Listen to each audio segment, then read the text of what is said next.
How's it going, everybody? Bryan Alvarez here on Wrestling Observer Live. We are here every day, Monday through Friday, noon Pacific, 3 Eastern, Sundays, 3 Pacific, 6 Eastern, and Saturdays, 10 a.m. Pacific, 1 Eastern with Jim Valley. And Friday here on this program, and you know what that means? We got a lot of news to talk about here today. And also, because it's Friday, we have got Dave Meltzer and special guest Joey Janela will be joining us on the program together today. Not together.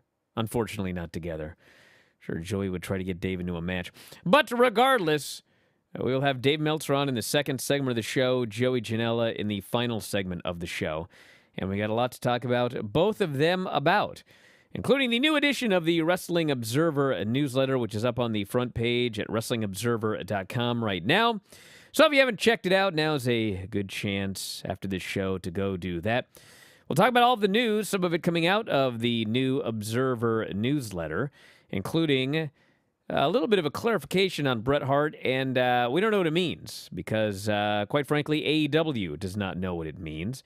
But we talked about the Bret Hart deal that he had signed with WWE, and it turns out it is a merchandising deal. Now, AEW believes that regardless of the state of the deal, he is unavailable to AEW, but he may not be available to AEW. So I guess we'll have to find out what exactly this means. But we shall talk about that. We've got Dynamite ratings on TBS from this past Wednesday night. We have got update on the Forbidden Door pay-per-view and Stardom talent. I had speculated that we might see some Stardom talent on the show, but now it's looking like that is unlikely. So we can talk about that. Cody Rhodes talking about AEW, WWE, and sowing discord, tribalism between the two sides. And we've also got an update on Alexa Bliss and much, much more. If you want to text us here today, not sure how much time we're going to have, but you can do it anyway. 425-780-7566 is the number. 425-780-7566. Back in a moment with more Observer Live. Hey guys, it's Denise, and I've gathered some of the best highlights from the Cody Rhodes WWE Media Scrum. Take a look. Never say never. Just general, because in 6 years, if we're having this conversation again, I've completely gone back on what I said. I don't think I want a management job in wrestling ever again. I don't think I was mature enough for it. And I tried. And Eddie and Ricky, you mentioned them both. All I did was put them out there. Seth did the same thing for me last night. He put me out there. He put me out there. Tony Khan was the one who said, yes, because I had said, we don't have to hire everybody from the Open Challenge. And we basically did. At the time, the Nightmare Factory has never been connected with anywhere. So I want them all. A lot of them think it's a fast track to a wrestling company. And what I try to tell them, and I understand why, it's people have gotten called up, but I try to tell them it's a fast track to just learning how to make money in sports entertainment and pro wrestling. The first thing I do at the end is I say, hey, don't be afraid to ask. If you want to talk to Mike Lombardi at NEW, or if you want to go to Chaotic or All Pro Wrestling, tell them you trained here. That's the whole point. If you don't make it then to the end of the 12 weeks, then we don't have to worry about it. But all of them who make it, that's a hard thing for me. Is I love all these kids, and we're on like Camp 5. But yeah, no, I wanted to feed the wrestling and sports entertainment space. And I want them to go and make the right decisions. And we have trainers there from one company, we have trainers there from another company. It's all harmony, synergy. We watch everything. I don't like to be in a bubble. So that's why I work. So the factory will continue to operate and run. If I never walk into the Performance Center, I'd be happy, because it's a little too hard for me. You know, that's where his office was. His boots are there. It's just a little too hard for me. And also, when I graduated OVW, my dad told me, never go back. Never, you're done. You're done. Never go back. So yeah, I'm game. Like, as the press release stated and such, this was a very large agreement, and I'm fully all in and committed to it. So where I go, you know, they'll send me where I go, but I will try and steer clear of any management roles, anything like that ever. I'm a wrestler, right? Or superstar.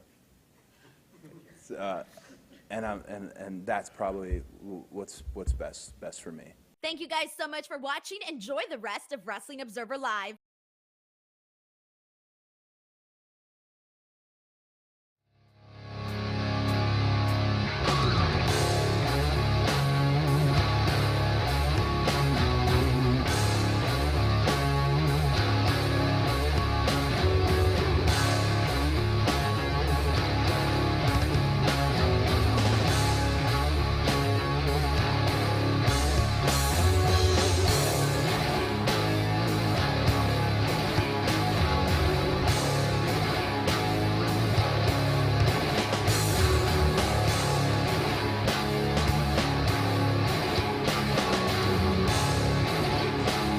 Back in the show, Bryan Alvarez here, Wrestling Observer Live. Mike Sempervive, also WrestlingObserver.com. We got Dave Meltzer and Joey Janela will both be appearing on the show today.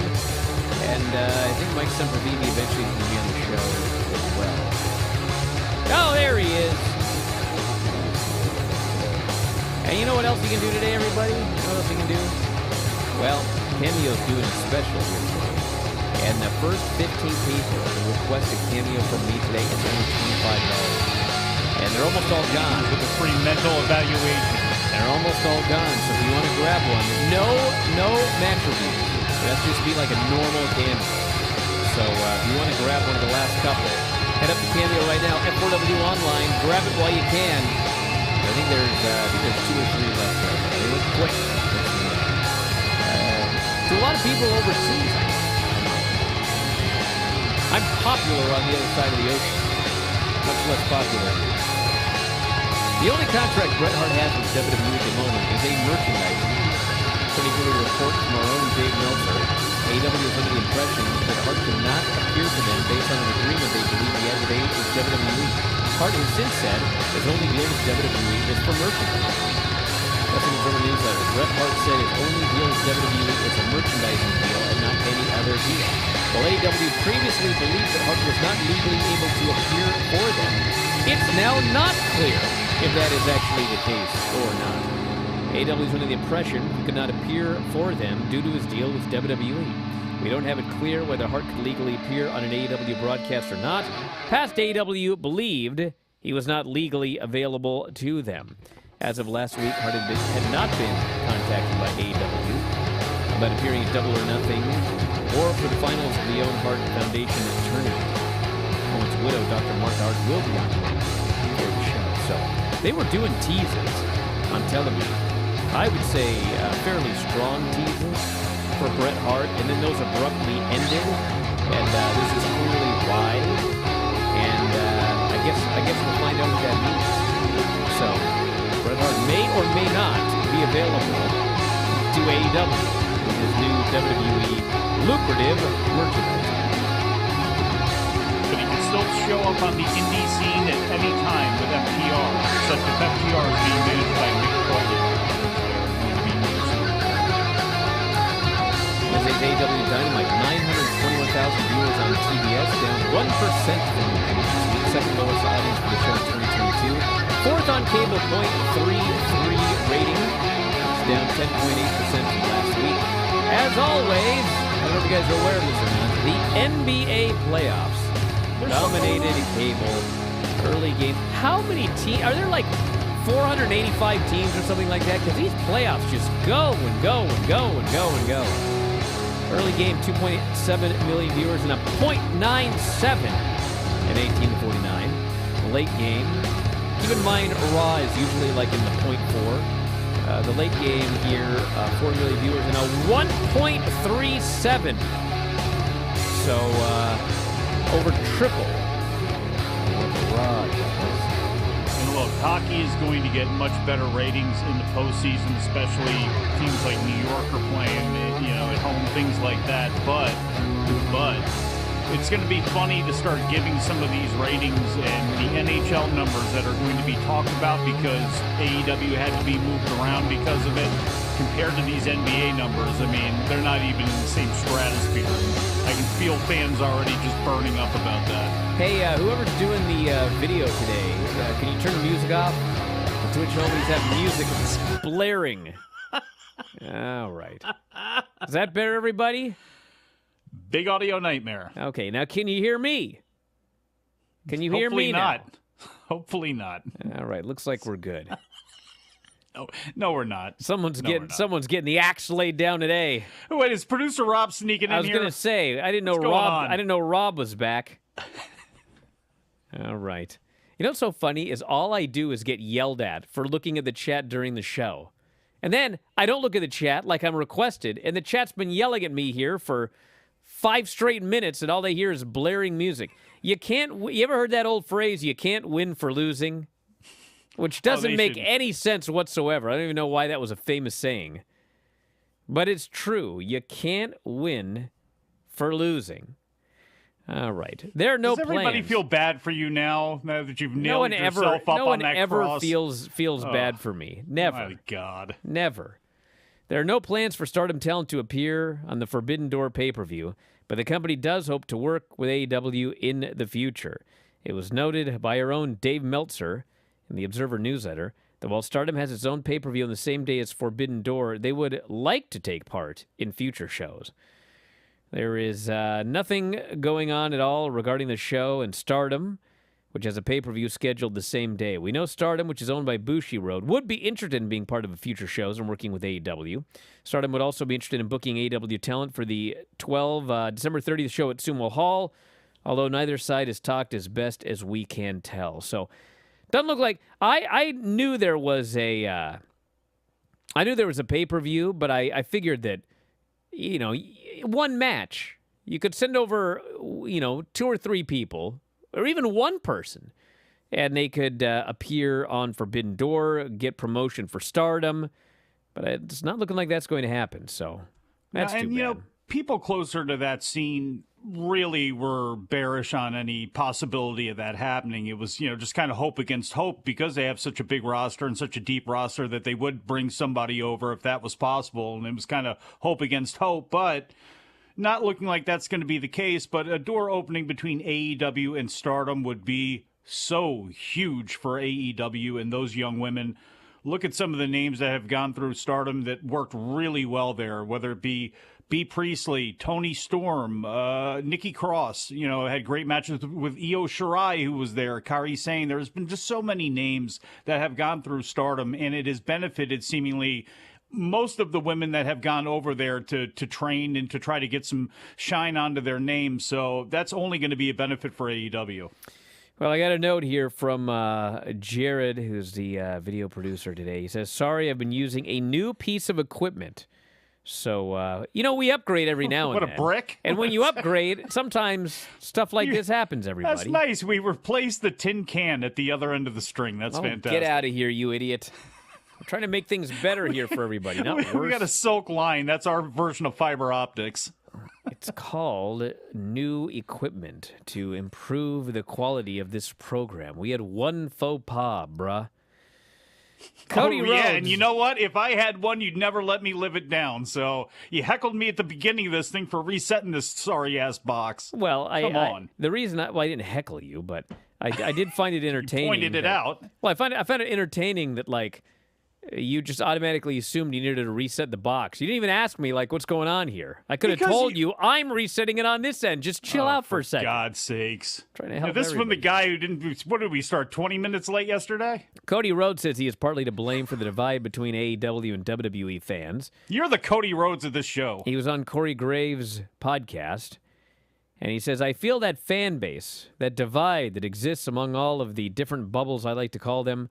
If there was any negativity, well, I can put some of that blame on my shoulders. The last shows I had done before making this WWE return, I'm taking little fun pot shots and talking smack, which is what wrestlers do.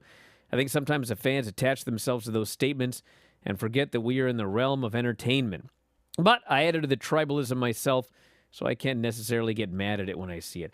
Well, I'm sure that he probably did, and I'm sure he believes it and everything like that. But, brother, if you didn't exist, there's still going to be insane madness between these WWE and AEW fans. Oh, surely. And, but I'm not going to sit here and blame myself because I post ratings. You don't have to go on Twitter and go in my mentions. You don't have to, You could go outside. You could make yourself a calzone. You could do all sorts of fun things instead of going on my timeline and typing dumb stuff. So I'm not taking the blame for it. I've had people blame me. It's not my fault. How did this turn around to you? What are you talking about? You said I was the Cody Rhodes of the show. We need a Cody Rhodes segment. And you so know what? Now you're mad about it? Just like Cody, you continue to poke the bear because even though he says that, he adds to it, which we'll get to a little later on. Probably not. Back with Dave, Observer Live. But after that.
Bryan Alvarez here, Wrestling Observer Live. Mike Sempervive, also of WrestlingObserver.com.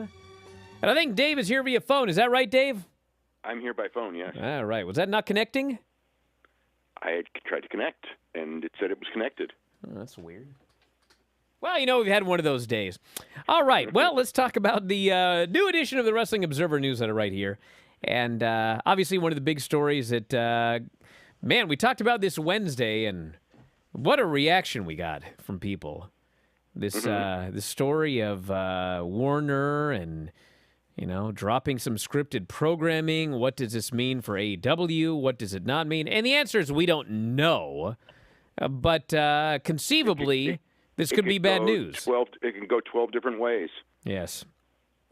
Now, one thing that I do want to ask you about is, and this is another thing that we don't know, but I believe when I watch AEW, this to me would fall into the sports category, even though it's not an actual sport, more than it would a scripted program, a drama or whatever.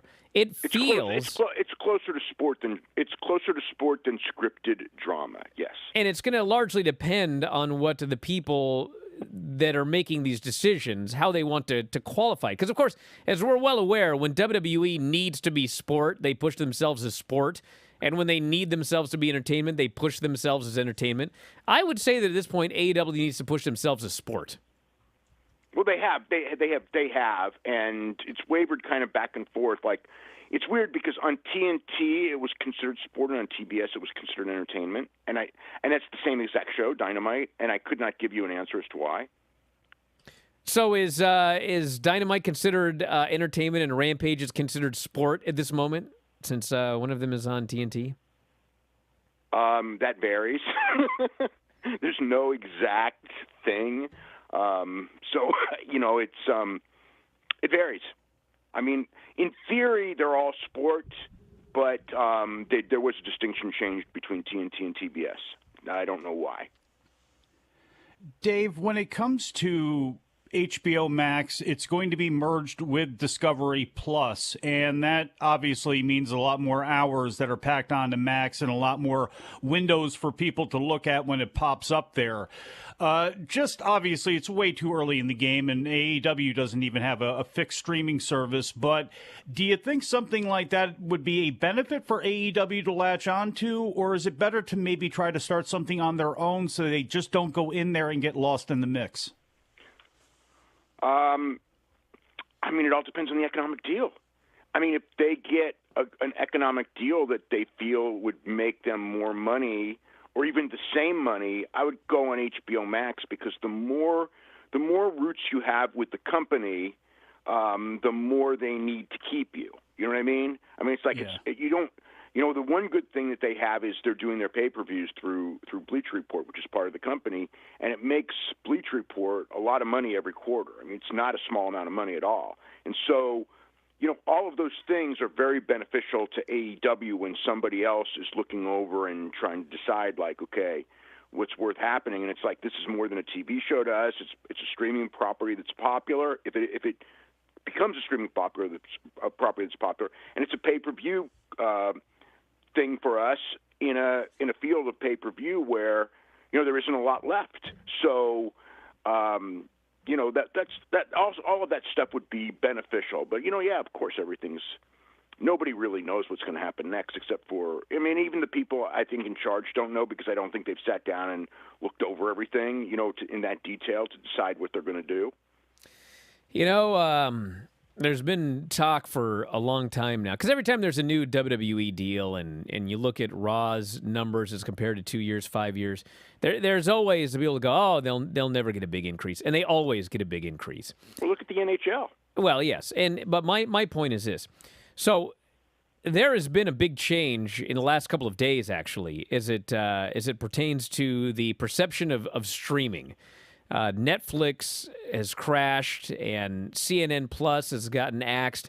And when streaming first began, there were a lot of people that started to sign up for different streaming services. And then, the next thing you know, there's like 5,000 streaming services. And if you want to sign up for all of these different services, you are actually depending on what you want, you may have just been better off with cable because Nickel and dime to death. you're being asked for this and this and this and this and this. So it seems like we have momentarily, and I don't know where it's going to go in in the future, but we've hit a ceiling here. We're correcting the course, so to speak. Yeah. Yes. Yeah. Which really makes me start to think about some of these deals that have been signed, not just for streaming, but for television, with the idea that, we're signing you to this television deal, but it'll also be content for streaming. Now streaming has hit the ceiling, so we're actually in a very weird place right now where, everybody was all excited about HBO Max and AEW and these various deals. And I don't know what this is all going to mean. I mean, my point is, I think that this idea that everything is going to go up and up and up, we hit a ceiling. And, a year from now, I don't know. I mean, maybe people are going to start migrating back to just cable because it's cheaper than having to buy all of these streaming services. We are in a really weird position, because I always like to say that I try to be 5 years ahead, But now I don't even think you can be 2 years ahead because, like before, you kind of knew fixed where everything's going. And now things change so rapidly. And, you don't know where the media landscape's going to be in 2 years, let alone 5 years. And so everything's speculative right now. Is cable going to slowly die off, or is it at the level that it is and now, it's going to stabilize? Is streaming is this a momentary blip just for Netflix, so to speak, but just because there's some competition for Netflix when they were the only game in town? Or is it a sign that, of streaming? And we don't know, and we're not, these things are going to take years to kind of shake up. So, so AEW is there. I mean, they're in good shape in theory. They're a growing company, and that's good. In a field like, as far as the television goes, where most things are going down and they're going up. So that's a positive. It's a big positive, actually. But, there's just so many unknowns that nothing's for sure. That's for sure. I guess one theory is, with so many of these places hemorrhaging money because they bought so much original programming, it may be a better idea to try to partner up with somebody who is obviously AEW going to keep the rights for all of their things, and it could be more beneficial that way, and there would be more interest that way. I keep thinking that's going to happen at some point with the NFL, melding more things in because they made Sunday Ticket and things like that, and it's tough, with everything changing. I think that's where Amazon could kind of slip in and actually, I guess they're doing it with football this year, where it's maybe better to partner up with an AEW than it is to try to outright buy all this other content that they're losing so much money on. Well, the one thing with AEW is you could probably make some pretty good deals for it now because it's still in its infancy, so to speak, and it appears it's got some longevity. Everybody who thought it was like this flash in the pan, it was going to crash in 6 months. That was definitely proven wrong, and so now they're like what I would call a pretty solid, thing that has a lot of deals that could be made. So, in that sense, they're in a good position. But, like everything's changing. Who knows? Maybe they got in too late. Maybe, you know what I mean? Maybe it would have been better to make those deals a month ago. Maybe it's going to be better to make those deals a month from now. Who knows? Well, the other thing, too, is that we don't know what the future will hold, but there are things we can learn from the past, and that is that, Satnam Singh debuted, and there are international television markets. AEW is, I think everybody would agree, if you look at the ticket prices, they're probably underpricing their tickets to live events. There are other ways to try to generate additional revenue if something happens and they can only get a similar TV deal as to what they're getting now. Well, they will increase in revenue in other ways between, whether it's video game or, there are different revenue streams that will increase revenue, but the TV deal is still the biggest story. The biggest story in wrestling over the next 2 years is going to be the size of this TV deal because it's going to determine exactly how much competition there is, at the top and the salaries of all the wrestlers and everything will all be determined in a roundabout way by this next television deal. So, but yeah, let's just say their revenue is $85 million this year, which is probably pretty close. even with the TV deal, if it stays the same, that revenue number will probably grow. Just because between, the grosses seem to get a little bit higher, the pay-per-view seem to get a little bit higher. There's probably going to be more merchandising deals that get made, things like that, with outside sources as the company gets more and more famous, so to speak. So, but the big jump, and there'll be international TV deals, too, that will come in and that will help. But still, the big deal is the U.S. deal. And I think, obviously, over the next 5 years, 3 big stories are going to be AEW's deal, WWE's next deal, and when the Peacock deal comes due. Because that was a deal that Peacock way overpaid for. Way overpaid, yeah. And, with the way that things went this week, and granted, we're 4 years away, but that will be an interesting potential renewal as well, or whatever happens. It gives Fox a chance to Tubi's been spending a lot of money. That could dull for right now, and I could see them being in the market for WWE's content big time if they last.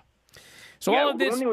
The one thing with WWE is because of the big brand name, there is always going to be interest in WWE, and the key to AEW is to build its brand name up to where it's at least close or similar to WWE. Yes. Well, we actually have David to break. I want to thank you so much, Dave. We'll plug the Observer when we come back.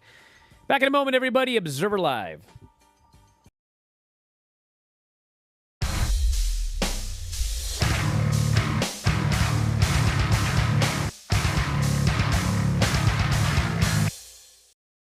It's all helpful, friendly stuff. And I remember there was one point in the tape where I was telling him something about how one of his moves looked really good. I can't remember what it was. Probably the pump handle slam. And for some reason, he just snapped. And I remember he took all of his papers and he threw them up in the air, making a huge mess, which of course later he would have to clean up. And then he stormed off to his room. And I remember getting up and walking over and pounding on the door, asking him to come out, and he just refused. And I have no idea what the problem was. I can't explain it. Day after day after day, I waited. He wouldn't come out for anything, not even to make my beef taquitos, which he's required to make each evening. And so finally, on the 4th day, he still did not come out. He still wouldn't respond to my constant pounding or anything. And so at that point, I knew that I was going to have to do the one thing that I just did not want to do. And so I did it. I made the hardest phone call I've ever had to make. Man, that's weird. Where'd they put him?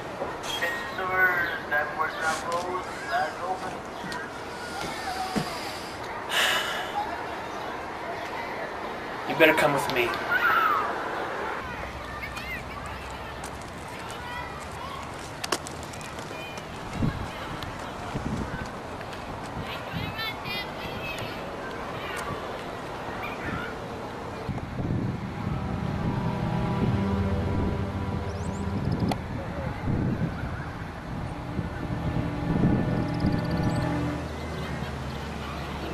Green Hill School for Wayward Youths. Youths? Isn't Vince 27?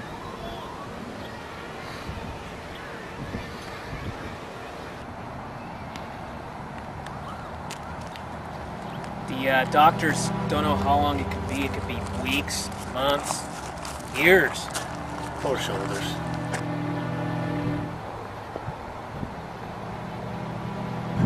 I just hope that when he gets out, he's the same shoulders he was when he went in, you know?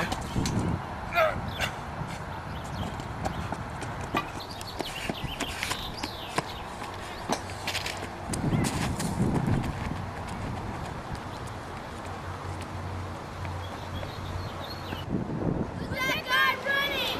He's crazy looking!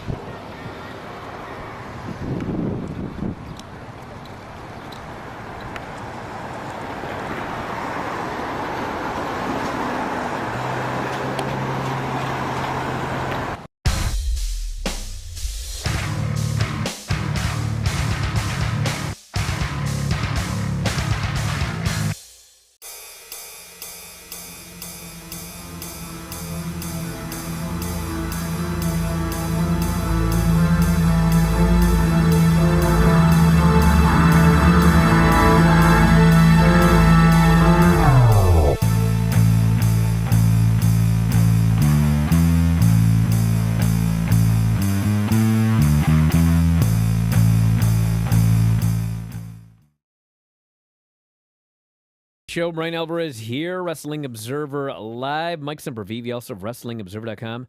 New Observer, you can read all about it, WrestlingObserver.com. Your subscription gets you all of these audio shows in podcast form, and a New Observer every week. 40,000 words.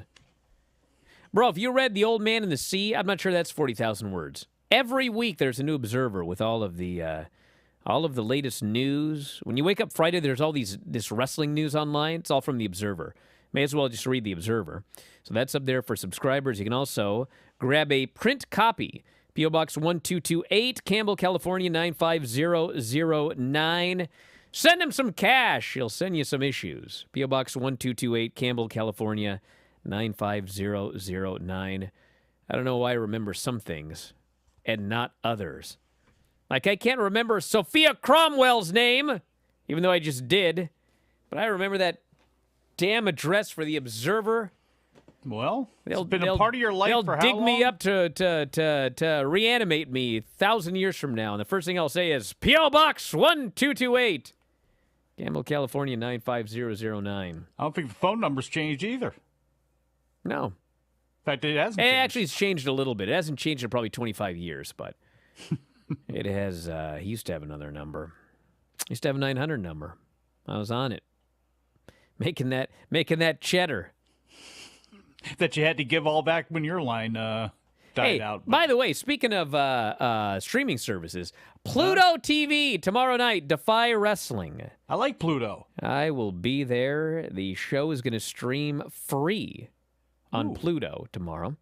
And filthy Tom Lawler will be facing Jon Moxley in a fight I've been waiting for since November. Oh, Moxley's got his insurance paid up. Moxley? Mm-hmm. You think this guy? You think this guy don't train? Somebody check Renee's Twitter right now, because if she's not worried, she should be worried. She should be very worried. Wow. Man, come on, man. As tough as Jon Moxley is, Tom Lawler, your New Japan Strong Openweight champion, has had a year unlike none other, and I have a feeling that Moxley hasn't. He's had a decent year. He's had some adventures this year, but still, filthy. Tomorrow or tonight on Pluto. Hey, listen, I wish this guy the best, but you know why Jon Moxley's going to win? Why? I'll tell you why he's going to win. He's going to lift that bloke up and Death Rider him right on his head. That's why. But you want to know why he's going to do that? Why? Because Tom Lawler, my great friend Tom Lawler, don't get me wrong, great friend. But I am honest with my friends. And what Tom should have been doing in the lead up to this fight tomorrow with Jon Moxley is training, saying his prayers, taking his vitamins, sleeping, eating healthy food, and getting ready for this fight, okay? But you know what he's doing? He's not. He's watching the Stardom Cinderella tournament. He's binging it. And he's watching this stuff over and over again. He was up to like 5 o'clock in the morning. That is not how you get ready for a match with Jon Moxley. Wait a second. And then, after what happened in the Cinderella tournament, he probably couldn't sleep. No spoilers. Are you saying that on his IG, when he is showing out with the pictures of the kettlebells and he's lifting those, are you saying that those are... No, bro, he has not been doing kettlebells all week. He's been watching this Cinderella tournament all last night. He should have been sleeping, but he was busy binging. That's what he was doing. So that's why I think this is going to take its toll on him. I tell you what, I think he's going to beat him so bad, you might actually have to scroll up after the show's over, and on the 24/7 Cops channel, you may see them arresting Tom Lawler for what he's going to do to Jon Moxley tonight. This person here says, please go to your way to watch the Izumi match, Stardom Match of the Night. Hey, you know how I know to watch that one? Because Tom was texting me all hours of the night about that match when he should have been sleeping, training, and getting ready for a fight. You know, Jon Moxley in the Blackpool Combat Club. So? The issue is not even whether the issue is not about Jon Moxley and Filthy Tom. It's also about Regal. Dude. You want to let down William Regal? Moxley could barely beat Wheeler Yuta, for Christ's sakes. Yeah, I mean, what Wheeler do you think Yuta's been running roughshod. What do you think he could do? And Tom Lawler hasn't? Come on, man. He might stretch the entire Blackpool Combat Club if they got enough guts to show up, and I don't think they do. Hey, look at this person. He says Bryan Danielson was the best main event heel in wrestling a couple of months ago. Now he's making hot takes to Wheeler Yuta. It's a fun story, but they have buried a top guy deep in the middle of the card. Well, first off, there's a lot of stuff going on here, buddy. Number one. I was going to make a joke, but this dude might be serious. Number one, I think he's serious. I don't think that that Bryan Danielson was supposed to have that heel run. I'm pretty sure that that was supposed to be Jon Moxley turning heel for a run against Hangman Page. And then Jon Moxley went into rehab, and everything had to be changed, and Bryan Danielson was put in that spot, and it was a temporary spot. And it was a spot that led through the match, and now he's back doing this. Bryan Danielson, dude, if he were left to his own devices, I mean, he'd probably be like in the Dark Order or something like that, putting people over every week. I'm sure that this is like, it's hard enough to get him to be out there mauling people and beating people up every week, but he wants to be in there elevating new guys, and that's exactly what they're doing. He called Wheeler Yuta by name when he talked about wanting to do this, and if you guys don't think, and I'm not confirming this because I don't know. All I know is I was on the Jericho Cruise 2 years ago when they made the plans for the 6-man tag team titles, okay? These belts are coming at some point. And if Bryan you don't think that Danielson and Moxley and Wheeler Yuta are either going to be the first champions or they're going to be in contention for the championships, this is not a mid-card act here. This is a main event crew, this Blackpool Combat Club. So I do not see this as a burial of Bryan Danielson at all. Bryan Danielson is the most unsinkable professional wrestler active on the planet right now. You could do anything you want to him. And Kevin Owens is getting really close to you could have Bryan Danielson lay on his back for the next 6 weeks. And then people, 6 weeks and 1 day go by, you put him in the main event, people will buy it because he's Bryan Danielson and he's that great. This is not a burial of Daniel Bryan. Sir, calm down. It's okay. He's going to be just fine, and you put him in any position, he's gold. And right now, in the position he's in, he's shining. This person says Tony Khan said he is waiting for Kenny Omega to come back to introduce the trio. I wouldn't wait, brother. No. Like, I know that it's probably like Kenny Omega's baby because I think he was the one that was talking about it on the boat and everything like that. But I mean, bro, we've got. Do I need to rattle off lists of 6-man teams in AEW? Because I talked about the Blackpool Combat Club, but I mean, you can go from here till forever. The whole organization was built on trios. This whole thing from the jump has been built on trios. They have been. It's been like that the entire time. It's only natural for them to have those belts. Now, I can see wanting to merge the women's titles. I could see wanting to maybe, do some other things, and you got to be careful on probably how you utilize 6-man belts, but it's like tag team wrestling. If you just put focus behind it, people will buy it. Will it be Von Erich's Freebirds? No, but you can get a lot of mileage out of those 6-man belts because of how they set up the entire organization with having their group factions being really no more than 3 in most cases. This person here says, I cannot wait for Swerve versus Darby on Rampage tonight. The Washington boys fighting proud on Rampage tonight. Defy would be so proud. Swerve actually referenced Defy on his Twitter the other day. He was talking about, he threw out a date that haunts him. And it was, in fact, a date where the two of them wrestled in a no-holds-barred match for Defy, and Darby beat him. Yeah, he said in his promo that they bumped on the indie scene, and if people went back and researched that, the first thing you pull up on Google is Defy. All righty, what else have we got here? That's actually all of the big news. There's a lot of stuff coming up this weekend. I'll be reviewing Stardom with Filthy if he makes it through the weekend on Monday. Yeah, he's got Jon Moxley on Saturday night, and then Sunday, Black Label, he's got Davey Richards, so this bloke's going to take a beating.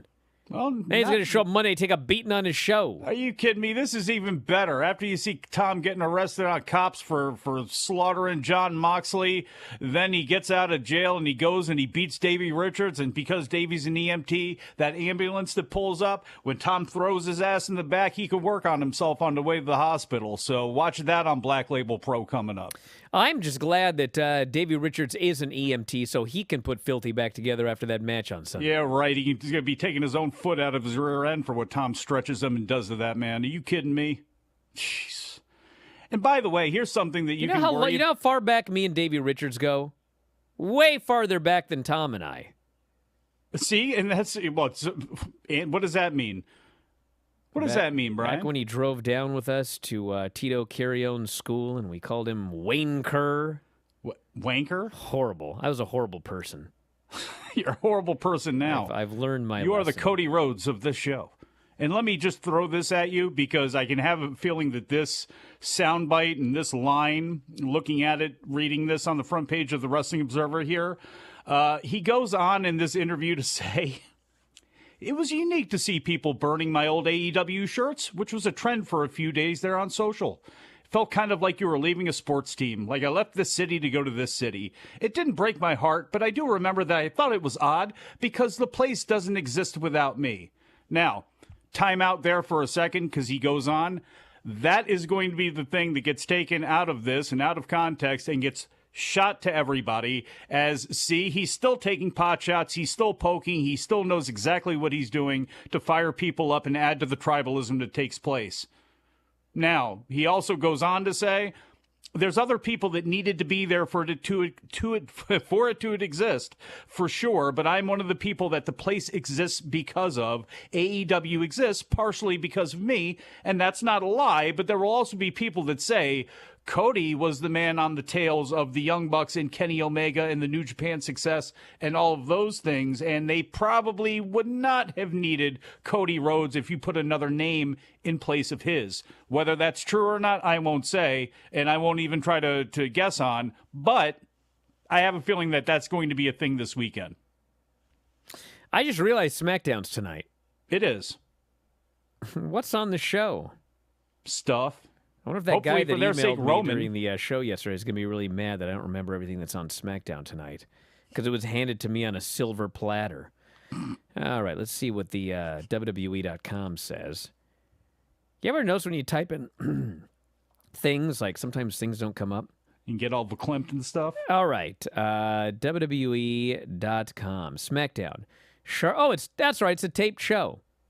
So I guess with a contract signing. That's right, contract signing. We got a contract signing with RK Bro and the Usos.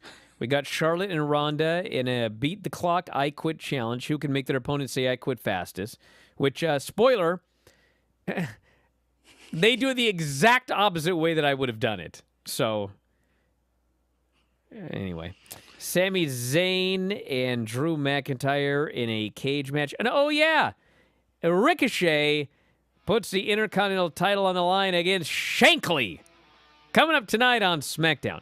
Back in a moment, Observer Live.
Alvarez here, Wrestling Observer Live. Mike Sempervive, also of WrestlingObserver.com.